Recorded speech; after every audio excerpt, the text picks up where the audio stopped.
All over Britain, serious dietary crimes are being committed. With an increasingly dysfunctional relationship with food at both ends of the scale, we've rounded up 16 of the worst offenders. We've brought them together for the first time to help them face the harsh reality of what their eating habits have done. But before they swap diets, they'll be paired off. Supersize. I've had something like you on a plate with chips before, you know.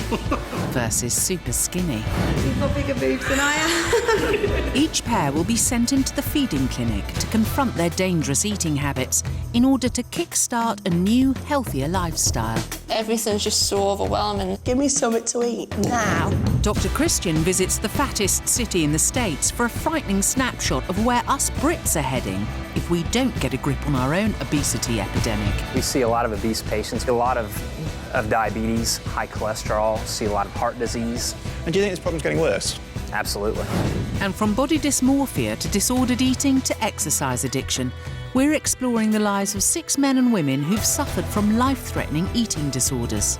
I have the torture going around in my head and the anorexic thoughts just screaming at me all the time. And we'll be revealing how to spot the warning signs if you think a loved one may be at risk. After all, it's not what you're eating, it's what's eating you.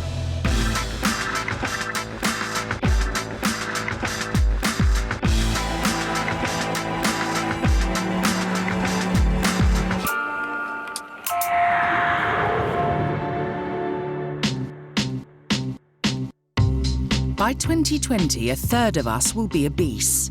However, in the US, they're already there. Experts forecast that within just 3 years, obesity figures will increase to over half the US population. And where America leads, the UK follows. So to find out how and why things have got so bad, I've come to the epicenter of the crisis, Evansville, Indiana, officially named America's fattest city. This city in the Midwest has a population of 117,000. And a massive 38% of them are obese. Do you think you're reaching crisis point with all this? I think we're reaching a crisis level. Over the next 8 weeks, Dr. Christian will be reporting from the front line, witnessing the far-reaching effects of a sedentary lifestyle and a bad diet. They come here for fast food, they don't come here for salad. And that should serve as a grave warning to us all. We'll be hearing from people who've lost limbs to obesity. I got out of the tub and all of a sudden I heard this crunch and then this gush of blood. And from the team whose job it is to care for them. The heaviest patient I've lifted is 765 pounds. Wow, well over 50 stone then. And how even here they're taking the first steps to helping people towards a healthier lifestyle and treating the addiction at Overeaters Anonymous. For me, cheesecake was like crack cocaine. But for some, that addiction can be fatal. Christian's heading to the Pierre Funeral Home to meet a man who knows all about the ever-expanding population. Because he makes the biggest coffins in the United States. Keith. Hello. Oh my goodness me. It looks like a hot tub. This is our largest casket. It's 52 inches wide. It'll hold over 1,000 pounds. So we're talking 70, 80 plus stone. How many of these are called for? In the 1990s, Yeah. this casket didn't even exist. Right. In 2000, we sold 12, and we're selling about 4 of this type per month. So can I have a look inside it? Sure. Is that all right? Absolutely. Oh, golly, it's heavy. I mean, it's absolutely mind-boggling. Well, you can actually get 3 people in this casket. This casket will require probably 2 grave plots, maybe 3. It won't fit in a hearse. And I would imagine the person that's going into this size is not very old either. Unfortunately not. The average age for my records is around 45 years old. God, that's shocking. We've had caskets, large caskets, not this size, but caskets for as young as 11 years old. I'm really distressed. We are going to see the first generation that is not going to live as long as their parents lived because of this. When you tell me you've seen 11-year-olds, I'm lost for words. I'm really upset by that. It is It is a tragedy. And I know this happens, but when you see the box that you actually use, this is not exaggeration, this is not a film This set. is a real casket. One leading UK manufacturer has quoted that 15% of the coffins they supply are now classed as outsize, and they've seen a tenfold rise in demand for these in just 10 years. We have it too easy, too much. When you go to any fast food restaurant, a standard beef patty used to be 6 ounces. Now they're 10, 12, a third of a pound of hamburger. Are you kidding me? Who needs a third of a pound of hamburger?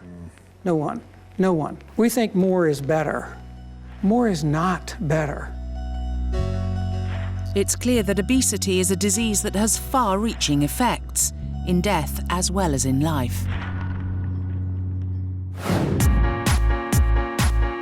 Back in the UK, Dr. Christian wants to make sure we don't end up the same way as the US. With dietary abuse at both ends of the scale, he's bringing together 8 Supersize and 8 Superskinny, who need to ditch their fatal feeding habits before it's too late. The first step is shock treatment, facing their opposites before they go into the feeding clinic to find out exactly what's eating them. Dr. Christian sizes them up before deciding who goes with who. Helen, come forward. I'm going to match you with Elaine. Hello. Nice to meet you. Thank you. God, you're so tiny. I'm not being horrible, but do you know what I mean? I don't want to be rude, but I've never seen anyone like that until today. I mean, you could have a baby in there and wouldn't know, would you? How much weight do you want to lose? About 1.5 of you. Elaine's tiny and I'm really big, so worlds apart. You've got such a pretty face. Thank you. You'd be lovely when you lose it. Yeah. Helen eats around the clock, whereas for Elaine, food is just an inconvenience. By pairing them up, I'm hoping that these two will learn just how extreme their eating habits really are.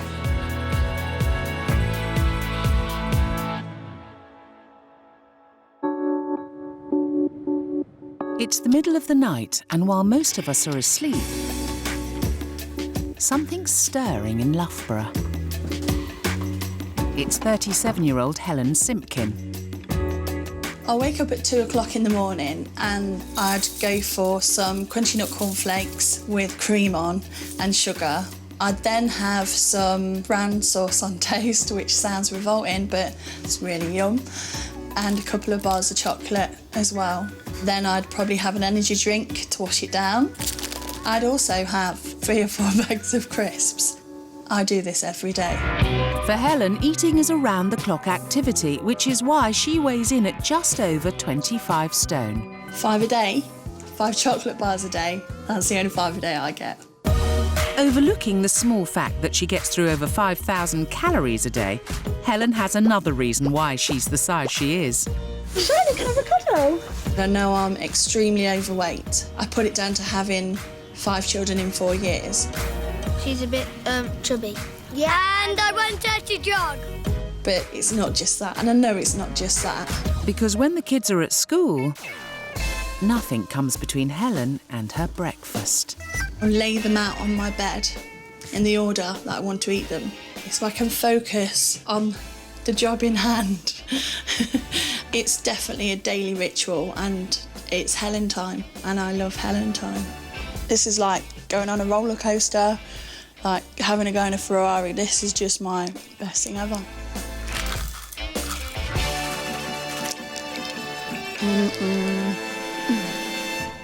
And the food rituals don't stop there. Starving. Every night is takeaway night for Helen and husband Jamie. We'll have like a portion big enough for 5 people. That's delicious. Try this. I need to sort it out. It doesn't affect me the way she looks because she's beautiful inside and out. It's just I'm worried about her health.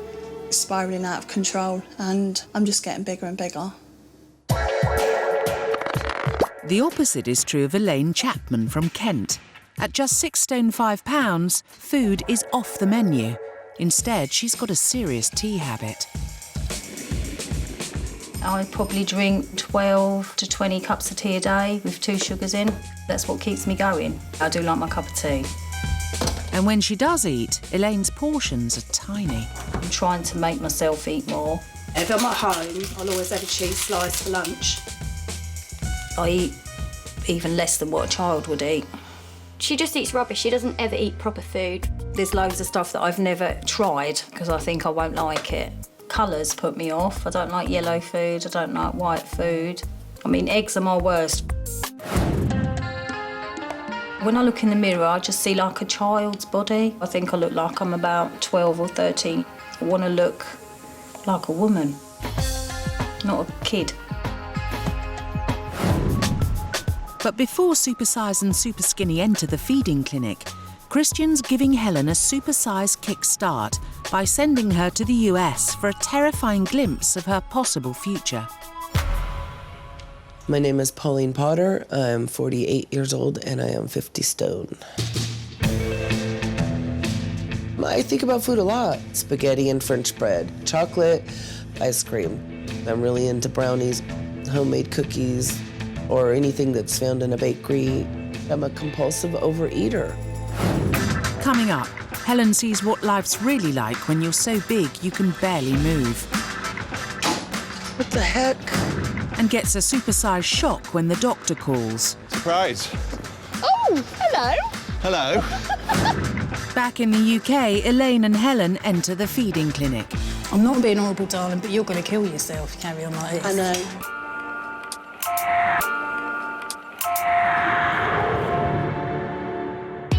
On tonight's show, featherweight Elaine Chapman, who's bored by food, versus heavyweight Helen Simpkin, who just can't get enough of it. Before Supersize and Superskinny swap diets, Dr. Christian has sent our Supersizer stateside to show her just where extreme food addiction can lead. My long-term goal right now is to lose half of me, which would be 25 stone. Or in other words, that's one Helen Simpkin. Dr. Christian's organised for Helen to spend 2 days in California with Pauline Potter, and he'll be flying out himself to ensure Helen learns some valuable lessons. Come in. Hello. Hi, how are you? I'm good, how are you? I'm good, I'm Pauline. I'm Helen. Hi. How was your flight? It was okay, a little uncomfortable, but it was okay. That's good. Dylan. Could you come help me, please, honey? Dylan, this is Helen. This is my son, Dylan. This is a daily routine. He's a very good boy, but I'm sure that he will welcome the day that he won't have to help me any longer and I could just do it by myself. So I'm sorry to be undressed in front of you. It's okay. But, It's just quite shocking. I don't want to get like that because I've got kids and I don't want them to have to help with me. Like her son has to help her. Once you get to 700 pounds, it really pushes your body past its limits. Like, I'm short of breath all the time just to walk 10 feet from the couch to the bathroom. I have knee pain every day. I have to get a spoon. I don't have a good life, you know. I hear children running outside of my window, you know, laughing and playing, and it's like nobody knows I'm there, you know. I want to get out, I want to dance, I want to drive to the store, and I don't want my son, the last 20 years of his life, to be remembering that he had to help his fat mother get dressed. Pauline's always loved food and has been overweight since childhood, but spending 9 years married to a man who loved big women got her where she is today, immobile. Pauline uses a special bus service, but it doesn't always run smoothly. On some buses, the combined weight of Pauline and her wheelchair is too much for the hydraulic lift to bear. What the heck? Unfortunately for Pauline, today's one of those days. Just feel really so embarrassed for her. People are probably looking and... You just have to make it fast, okay? Because I can't stand up long. I don't know how she does that. I would never go out if it was like that. Oh, my feet hurt. Ugh. I'm hating this still. I'm so hating it. Pauline takes Helen to one of her favourite restaurants to indulge their shared passion. How does food make you feel? I know that I'm happy while I'm eating it, and then after I'm done eating it, I'm not happy anymore. I'm sad, you know. Then I sit here while I'm so miserable and I cuss myself out and I'm like, I'm never doing that again. And then the next day I do it again anyway.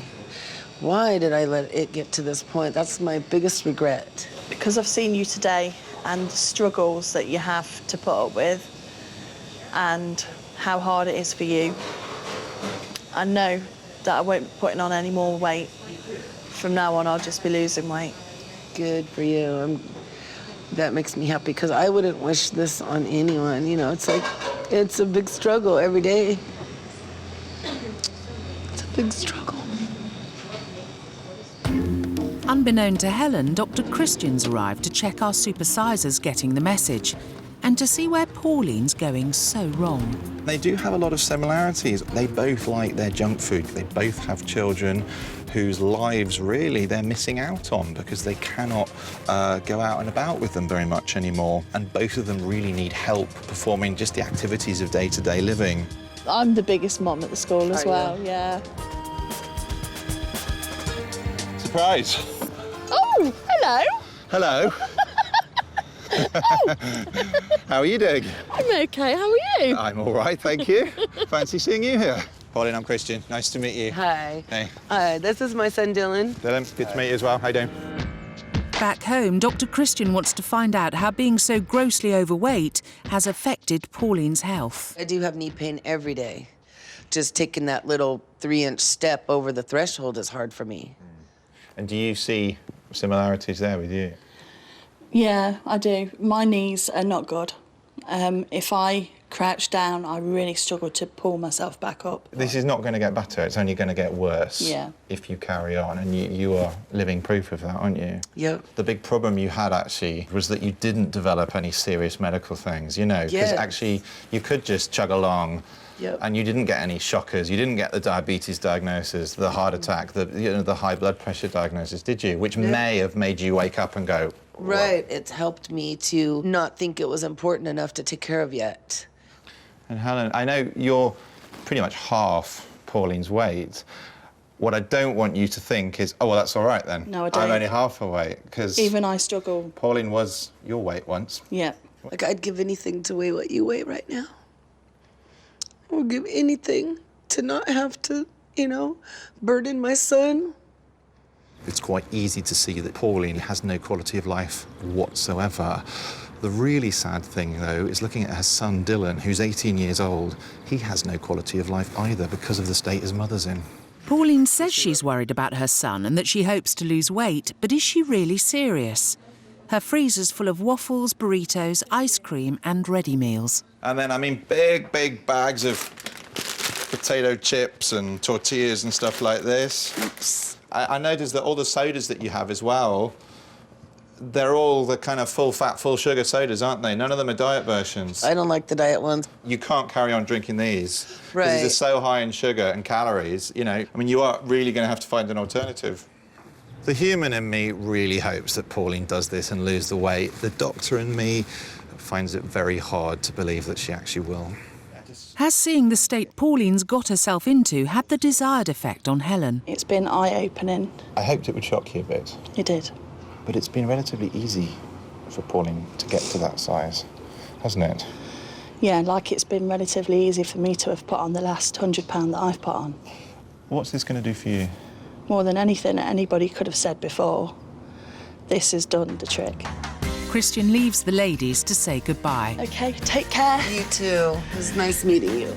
I think Helen will hopefully be helped by this. I think she will think every time she goes to eat something, she'll remember me or my size and think, I don't want to get to that point, so I better stop now. But back in the UK, will that image of Pauline be enough to ensure Helen starts to change her ways? Dr. Christian has reserved a table for two at the all-new feeding clinic. He hopes that the shock of seeing each other struggle with their unhealthy portions will propel Elaine and Helen into changing their terrible eating habits. Time for our girls to check in for 48 hours of dietary rehabilitation. At just 6 stone 5 pounds, Elaine is around 3 stone underweight. As a result, she's putting herself at risk from osteoporosis. Why do you eat so little? I've never really had a massive appetite. I think I eat all right. Don't know. Obviously, I don't. You really, really don't. I mean, looking at your food diary, you eat nothing. You eat like a mouse. At the moment, you are just running on stimulants. That's what's keeping you going. But it's not fueling, and it's not repairing, and it's not growing your body. That will not last forever. Eventually, you will crumble. Yeah. Helen, on the other hand, gets through an average of 5,743 calories a day. That's 20 days' worth of food in a week. She's a staggering 15 stone overweight, putting her at risk of heart disease, strokes and diabetes. I mean, you know fully well, as you lose weight, your symptoms like your knee pain and your back pain will improve. Yeah. So there's all sorts of reasons why you need to be doing this, aren't there? I'm just going to think of my kids. It's time for Supersize and Superskinny to swap diets. The first meal is breakfast, which for Helen is often leftover takeaway from the night before. On the menu this morning, egg fried rice, noodles, beef in black bean sauce and sweet and sour chicken. Are you hungry? No. Oh. 2 cans of energy drink, a bucket of prawn crackers, and to finish, some chocolate. Well, that's what I normally have. Versus 2 cups of tea. So I've got absolutely no breakfast, that's it? That's it, yeah. Why would you just have this? That's all I need. Is that because you don't have time, or...? No, I've got time. Don't feel hungry? Definitely not now. That's heaven to me. That's just gorgeous. This is the first time I've ever had a Chinese in the morning. Is it? Does that portion, does that look just huge? Horrendous, darling. I'm not being horrible. Really? Do you want to try some of the beef and black bean sauce? Oh. You don't like it? Disgusting. Have you ever tried energy drinks before? I've never had one in my life. With having 6 children and not a lot of sleep because I'm awake eating, I'm tired all the time. I probably have 6 to 10 energy drinks a day. I'm definitely addicted. Energy drinks may be Helen's lifeline, but at 113 calories a can, they're definitely not helping her waistline. No. I'm not being horrible, darling, but you're going to kill yourself if you carry on like this. I know. That's exactly why I'm here. It's lunchtime. A packet of crisps and 2 cups of tea. Oh, you're kidding me. Versus 8 chocolate fingers and a couple of energy drinks. Helen's trying to get to grips with Elaine's minimal diet. I'm starving. Oh, God. A bag of crisps is not lunch. I'm feeling very ungrateful for that bag of crisps. Elaine doesn't share Helen's sweet tooth and is equally underwhelmed. I didn't mind them fingers, but that drink's making me feel sick. Elaine's clearly missing her cups of tea, and there's nothing wrong with the odd 1 or 2, but Elaine's 15-a-day habit means she's substituting food for her favourite brew. Christian's making up a week's worth to show Elaine exactly how much she gets through in 7 days and what it could be doing to her health.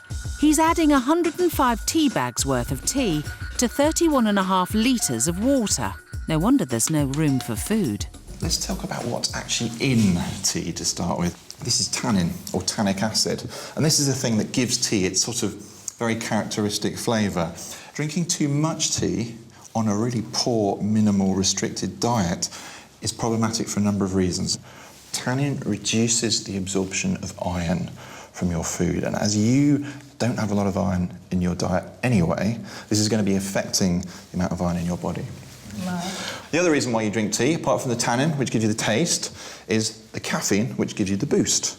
The longer you leave your tea bag in your cup of tea for, the more caffeine your cup of tea will have in it. If you leave your tea bag in for, say, longer than 3 minutes, altogether, out of your 15 cups of tea a day, you're going to be well above the recommended daily amount of caffeine. The next thing that you add to your tea is? Sugar. Elaine gets through an incredible 210 teaspoons of sugar a week in tea alone, which is over half her entire calorie intake. That is an awful lot of sugar. Are you surprised? Yeah, seen it like that, I am. There's no real nutrients that help repair your body, boost your immune system, build you, help you grow, help you get over illnesses. You're just running on empty calories, on sugar, nothing else. Milk will give you some goodness, some calcium, some vitamin D, but that's all.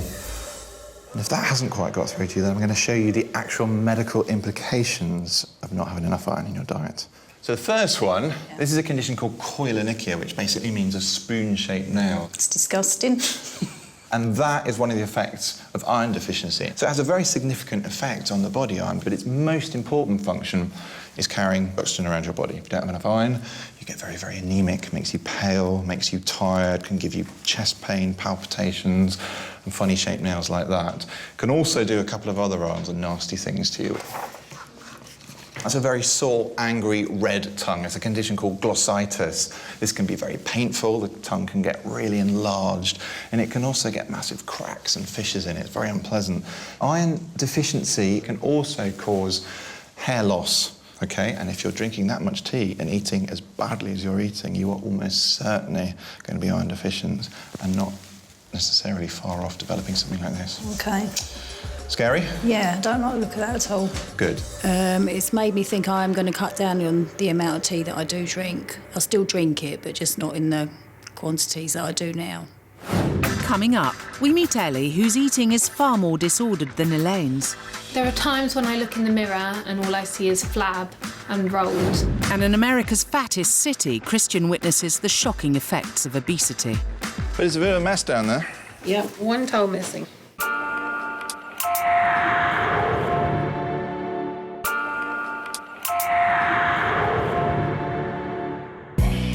24-hour binger Helen Simpkin and teaholic Elaine Chapman are settling down for dinner in the feeding clinic.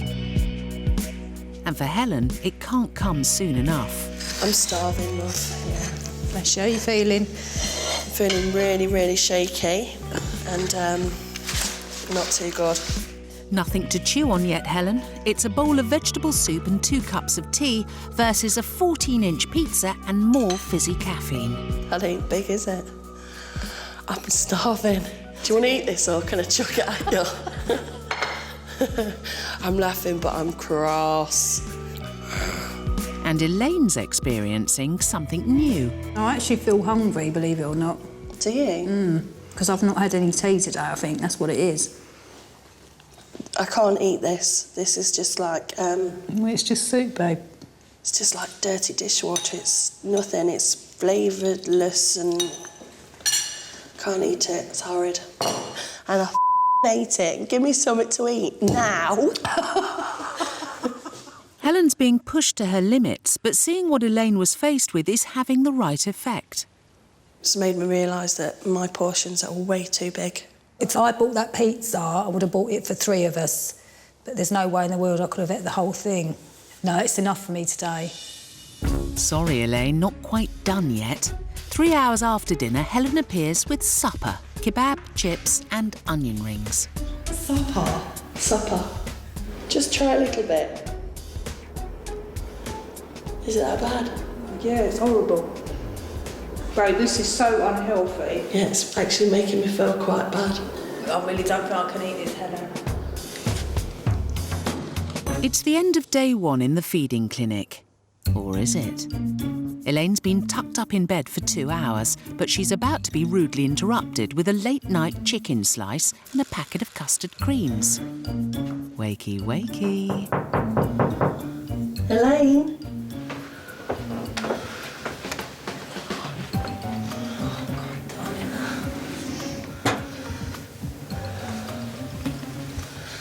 Oh, God, what's the time? About 2 o'clock. You don't. That's what I'd normally have to eat, and a couple of more energy drinks. Happy eating. No. I can't believe that she would have a pizza and then the kebab, chips, onion ring, and then this in the middle of the night? Well, I'm really shocked, but sad for her. This is it till the morning, isn't it? It's day 2 of the diet swap, which Dr. Christian hopes will force Helen and Elaine to get to grips with their terrible diets. It's lunchtime, and Helen's first solid food since entering the clinic. A ham sandwich and a packet of plain crisps versus a box of chocolates. Wow, well, at least this is something. I think mine's better than yours today. Look at that. It's not too bad. Helen's not convinced Elaine's trying hard enough. I've nearly finished mine, and you've had 3. Yeah. You need to eat at least half of those, Elaine. Well, there's about 20 left. Yeah, we'll just eat 10 then, 10 more. Just? Yeah. That's a big ask, hun. After having them chocolates, I feel quite sick, and I've got no energy at all. Just feel lethargic. This diet of yours is starting to make me feel really ill. Elaine forces down just 5 chocolates and is clearly struggling with Helen's diet.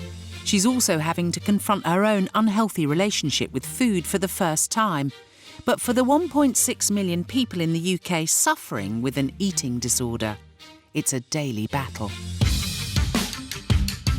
Over the coming weeks, we'll be revealing the shocking reality of life with an eating disorder through the experiences of 6 very different people who hope that by sharing their own personal stories, they will inspire others to seek help.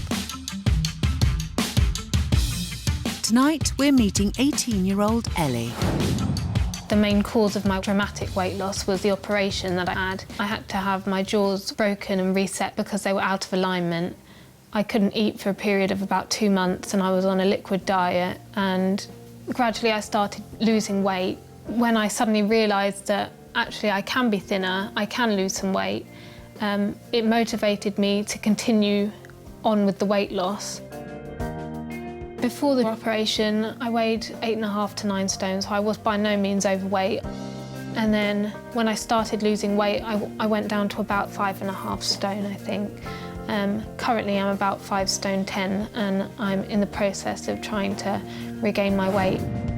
Dr. Helen Fox is a consultant psychiatrist who specialises in eating disorders. Eating disorders are often triggered by a specific event or trauma, and not eating can be seen as a coping mechanism. The problem is that as weight loss increases, the illness can snowball and take over.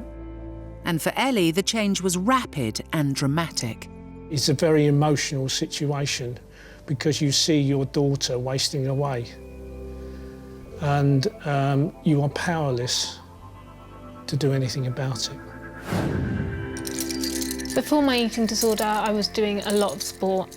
I had quite a muscular physique, and I think this contributed to my eating disorder because I felt very self-conscious about my build. Once Miss Sporty, now Ellie doesn't have the energy to do anything. Sport means everything to me, and I really miss it. And without it, I feel lost. For Ellie to get back to doing what she loves, she made the brave decision to leave her sports science course at university and focus on her recovery. She's currently facing the daily battle of sustaining a weight gain diet of 2,500 calories a day. I find it very traumatic. I mean, I feel guilty just for having a cup of tea, and I have the torture going around in my head and the anorexic thoughts just shouting at me, screaming at me all the time. Ellie may be finding it tough, but regular meetings with her doctor at the Eating Disorder Support Clinic is helping. She's able to recognise what she needs to do is to challenge the intense fear and feelings of guilt about eating, and I think this is exactly what she's doing. But Ellie couldn't do it alone. Thank you. I think it is very important that people's families do confront the issue and help them to try and accept that they have a problem, because it's one of the hardest things to do on your own. If you're worried about a loved one, then keep an eye on them. When it comes to spotting an eating disorder, there are many signs to look out for. For example, loss of weight, developing brittle hair, hairy cheeks or back. These are all visible signs of the illness. Avoiding eating with others and making excuses for not eating, over-exercising and leaving the table soon after eating to go to the bathroom should all serve as warning signs too. I know that inside everyone with an eating disorder, there's a person crying out for help who just wants some support and wants the pressure taken off them and someone to help them to eat. I just hope that by this time next year I can be at university, living life to the full. I want to be able to go out for a meal with my friends and feel good about myself and just be happy, really. To find out more about eating disorders and where to go for help, log on to channel4.com/supersize.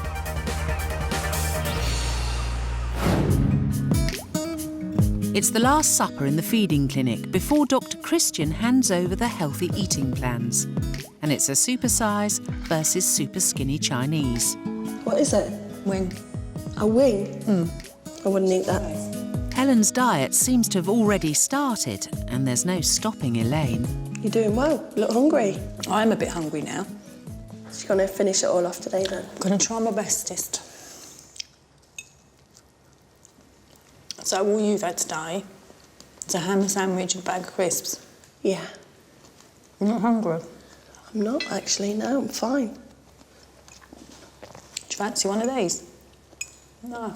Nope. I think it's just clicked how much I want to change. And if we carry on as we are, we probably wouldn't be here, either of us, in the next 10 years, probably. No, definitely not. Right, babe. Yeah, babe. I can't eat any more, but don't you think I've done well? I do, me ducky. I think you've done awesome. Thank you. It's time for our duo to check out of the feeding clinic. So I have here your diet plans for the next few months. Helen, that one's for you. Elaine, that's for you. Helen's diet plan will see her eating 2,000 calories a day, made up of fibre-rich foods, which contain complex carbohydrates, such as wholemeal bread, whole-grain breakfast cereal, fruits and vegetables. And Elaine will be on 2,300 calories a day. As well as cutting down on tea, she needs to include more unprocessed red meat in her diet to improve her iron intake. I'm confident I can do this, and I'm going to go home and change my life. I've already texted the daughter to say make sure there's milk indoors because I've got to have a cup of tea when I get in, definitely. But I'm not going to drink it like I used to, and I'm going to eat more instead. Give us a cuddle. Next time I see you, babe, I want to see you a couple of stone lighter. I will be, and you a couple of stone heavier. OK, darling, you got a deal. See ya. We'll be catching up with them later. This series, Dr. Christian's on a mission to target the obesity crisis hitting Britain, and he's looking to the land of plenty for answers. I'm in the epicenter of the US obesity crisis, Evansville, Indiana, officially America's fattest city, to investigate why Americans are getting bigger and bigger and to find out what we in the UK can learn from where America has gone so very wrong. The Deaconess Hospital is at the forefront of the fight against fat in Evansville. This state-of-the-art facility houses its very own weight loss surgery centre and a bustling diabetes unit.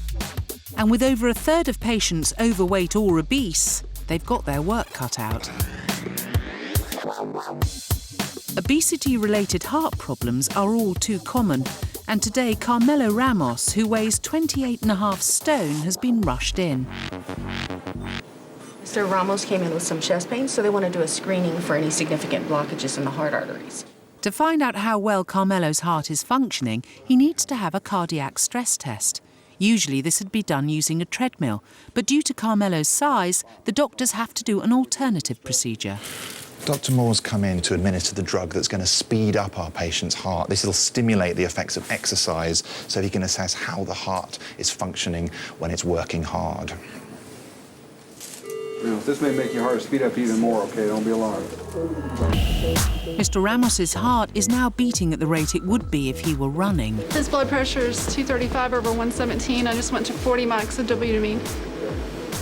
Blood pressure of 235/117. It's getting on for fairly high. So you can see now on the screen, his heart is really banging away. Patient's not very comfortable because it's quite an anxious feeling, this.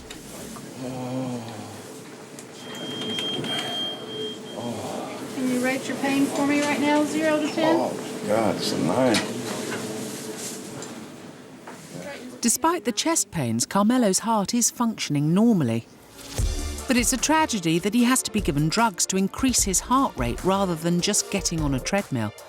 However, for some, obesity has more permanent consequences.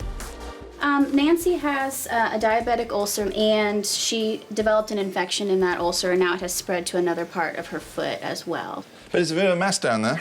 Yeah, it has been. And you've got a toe missing. Yep, one toe missing. And your whole ankle is very deformed as well. It's sort of all gone over to one side. And this is, I presume, what we call a Charcot joint. Yes, she's had some structural changes in her foot from damage to the nerves from diabetes. And how old are you? 55. Do you feel young to be getting this? Oh, yeah. Do you think there's something you could have done to stop it? I don't know. I think I might could have stopped it. Has diabetes problems, obesity problems got more common since you've been here? Big majority of the patients that I see are So you're obese. getting busier? Yes, definitely. Sometimes it feels like a losing battle. It can be frustrating to deal with patients that don't seem to be helping themselves as I'm trying to help them. 85% of Americans who have type 2 diabetes are overweight or obese. And in the UK, it's a growing cause for concern. The number of cases have doubled over the last 15 years, and it's estimated that by 2025, 1 in 15 of us will have type 2 diabetes. Nancy's predicament should be a cautionary tale for all of us. Coming up, will Helen and Elaine have stuck to Dr. Christian's healthy eating plan? Hello, gorgeous.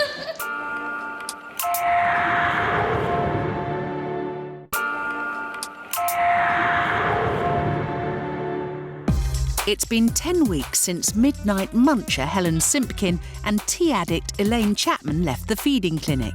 It's time to find out if they've stuck to their healthy eating plans. I'm extremely nervous about today in case I've not lost much weight. However, in myself, I feel better mentally and physically.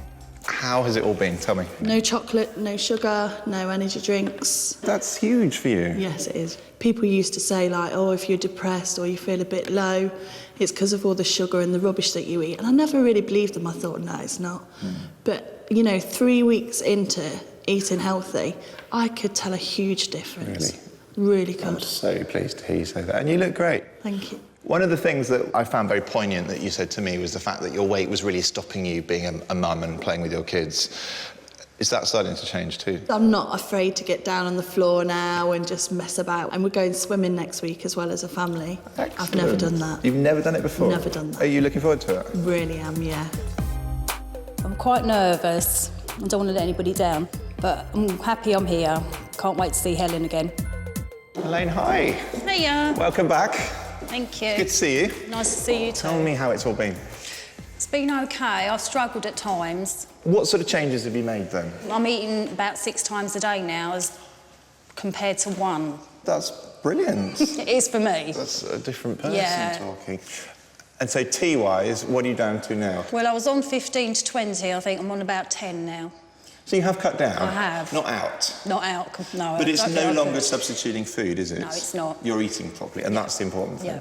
Good, I'm delighted. Thank you. Thank you for your help. Time for the ladies to be reunited. Hello, gorgeous. Oh, you look great. Oh, so do you. You're right. Yeah, I feel fine. And you? That's shrunk, isn't it? Yeah. Bless you. Yeah, you look brilliant. Oh, cheers, Really darling. healthy. Thank you. People said it sort of got on my face a bit. Yeah.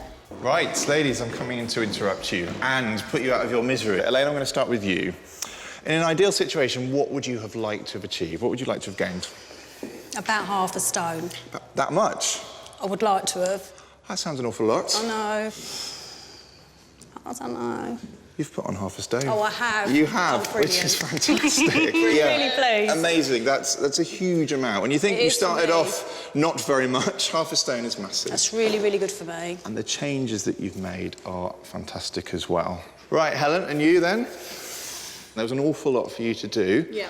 But I think you've kind of done it, haven't you? Yes. You've lost 1 stone and 4 pounds. Okay. And not only that, you've lost 2 inches around your middle, 3 inches around there, 3.5 inches around your leg. That's brilliant, babe. Which is fantastic. Slowly but surely is the way to go, and it's the way that you will maintain these. Do you think you guys can now keep this up? Definitely. Is this the way forward? Yeah. Good, that's all I want to hear. And I'm really proud of you both. Well Thank done. you. Thank you. Well done, darling. Well done. I'm really, really chuffed with myself because I have struggled at times, but now I know it's been worth it. And that's only in the course of just over 2 months, so think what I could do in a year. My kids will be really proud of me. They'll be really happy.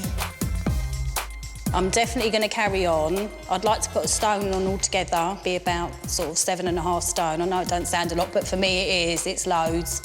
The way that I used to eat before was horrible. It was no way to live. I feel brilliant now, fantastic, and just really positive about the future. Next week. Rob, I want to match you up with Hayley. I think he tells himself he doesn't eat that much. He probably tells himself he has a bowl of cereal when he's actually had a whacking great plate of fry-up. Anorexic Emma reveals her incredible recovery story. The amount of times I've bumped into people and then they've realised a few minutes later who I actually am. And back in America, Dr. Christian gets a possible taste of things to come over here. I found the whole thing really quite eye-opening in the amount of people involved, the cost of the equipment involved. How the NHS is ever going to cope with that, I have no idea.